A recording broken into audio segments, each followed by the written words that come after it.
Bonjour, ici Sébastien pour actualité-dvd.com et dvdfrenchonly.com. Aujourd'hui, je vais vous parler de l'édition combo Blu-ray et DVD du film The Princess and the Frog de Ron Clements et John Musker avec les voix anglaises de Annika Noni Rose qui fait Tiana et Bruno Campos qui fait le prince Naveen. C'est un film qui est distribué par Walt Disney Home Entertainment.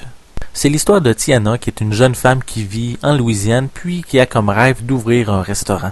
Donc, elle économise tout ce qu'elle peut, puis ce n'est pas toujours facile pour elle. Son ami, qui est très riche, reçoit un prince, c'est le prince Naveen, qui se fera ensorceler, puis qui va être transformé en grenouille par un sorcier maléfique. Pour se libérer justement de son sortilège, mais il demande à Tiana de l'embrasser, mais c'est l'effet contraire, puis elle aussi se transforme en grenouille. Ils vont devoir affronter les dangers du bayou de la Louisiane pour essayer de revenir à leur forme humaine. Avec ce film, Disney revient à l'animation traditionnelle. Je trouve que c'est une excellente idée. J'aime le fait de pas mélanger Disney et Pixar. Pixar s'occupe de l'animation 3D, puis que Disney s'occupe de l'animation traditionnelle. Je trouve que ça fait un bon mélange pour les deux entreprises. L'animation du film est excellente, puis on retourne vraiment aux grands classiques qui ont fait le succès de Disney, comme Aladdin, La Petite Sirène, puis La Belle et la Bête. On nous amène dans un monde réaliste qui se situe en Louisiane il y a quelques décennies. Le tout est accompagné d'une musique jazz de Randy Newman, qui m'a fait taper du pied pendant tout le film. Randy Newman a participé également à d'autres films de Disney comme James et la page géante, Histoire de jouets, Une vie de bestiole, Monstres et compagnie et Les bagnoles. Habituellement, je n'aime pas vraiment les chansons dans les films de Disney. Moi, je les avance quand j'ai la chance. Mais celles qui sont présentées dans La Princesse et la Grenouille mais sont vraiment prenantes j'ai vraiment été captivé. J'ai pas avancé les chansons, je les écoutais, c'est vraiment, je tapais du pied comme je disais. Pour la première fois, on découvre une princesse aussi qui a la peau noire, avec beaucoup de caractère puis de courage, qui ne se laisse pas vraiment marcher sur les pieds. Elle sait remettre le prince Naveen à sa place, puis parce qu'il est très peu débrouillard, puis il est habitué vraiment au luxe.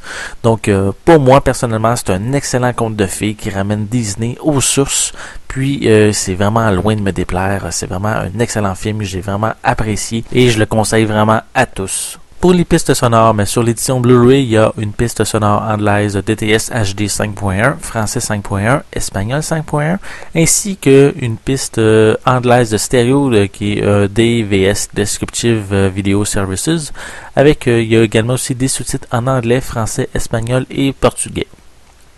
Pour l'édition DVD, moi je possède l'édition américaine et les pistes sonores sont en anglais et espagnol 5.1 ainsi que des sous-titres dans les mêmes langues. Mais j'ai vérifié pour l'édition canadienne, mais la piste espagnole est remplacée par une version française et c'est la même chose pour les sous-titres. Et je voulais aussi mentionner que le Blu-ray et le DVD possèdent une image panoramique de 1/78. Pour les suppléments, vous avez des scènes supprimées, le vidéoclip Never Knew I Needed de Neo. Il y a le documentaire Donner vie à l'animation qui explique qu'avant de commencer les dessins, il y a des vrais acteurs qui ont joué les scènes et justement partir des mouvements des acteurs, mais les dessinateurs ont préparer les dessins justement suite au mouvement des acteurs. Il y a également un commentaire audio avec les co-scénaristes, les co-réalisateurs et le producteur. Il y a le making-of du film. Il y a une featurette des membres de la production qui parle du plaisir de refaire un dessin animé à la main et non par ordinateur.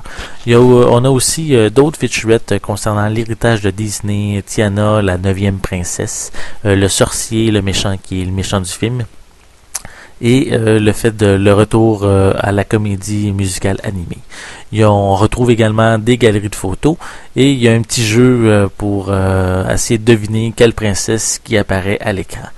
Puis, je voulais aussi mentionner qu'une partie de ces suppléments sont également disponibles sur l'édition DVD qui est dans le coffret. Donc finalement, Disney nous offre un nouveau conte de fées d'une très grande qualité qui n'avait pas été vu depuis plusieurs années. Le tout avec un retour à l'animation traditionnelle et une musique très jazzée qui donne vraiment envie de danser. C'est vraiment un excellent film à vous procurer. Moi, je suis vraiment content de me le posséder. Il est vraiment une grande qualité. C'était Sébastien, je vous remercie et je vous souhaite un bon visionnement.